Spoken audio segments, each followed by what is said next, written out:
Une question adressée à Olivier Leblanc. Pourquoi est-il important que la filière communique au Salon de l'Agriculture selon vous? Alors il est important de faire prendre conscience non seulement au grand public, à toute la filière, comment aujourd'hui est organisée la filière semences, ce qu'elle attend et dans quel état est aujourd'hui la filière semences. On entend qu'elle est plutôt en forme globalement, notamment à l'export.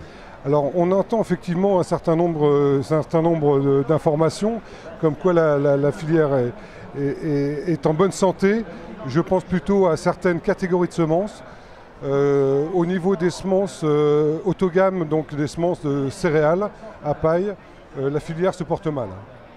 Puisque tous les ans, on perd des parts de marché importantes, parce que l'agriculteur achète de moins en moins de semences, parce que lui-même est en difficulté de trésorerie, par des récoltes des années précédentes qui n'ont pas été très bonnes, et des cours des céréales qui, effectivement, s'est un petit peu effondré. L'une des solutions, bien sûr, c'est de mettre en avant les semences innovantes, celles qui sont encore plus efficaces, plus performantes. Alors effectivement, on parle aujourd'hui du progrès génétique qui peut-être un petit peu s'est érodé. C'est pas vrai, le progrès génétique est toujours là.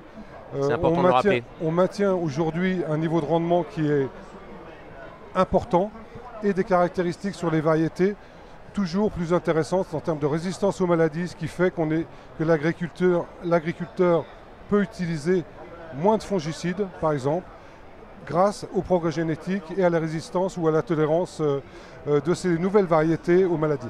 Aussi à 2019, on est raisonnable, mais on est optimiste quand même. On doit être optimiste parce que effectivement, on a en France une recherche qui est assez dynamique. Malgré tout, je pense qu'il faut aujourd'hui que cette recherche-là soit rémunérée. Et aujourd'hui, justement, cette rémunération de la part des obtenteurs, justement, s'érode, diminue énormément, et donc ça limite un petit peu, effectivement, les investissements qui peuvent être faits aujourd'hui dans la recherche. Olivier Leblanc, merci. Merci à vous.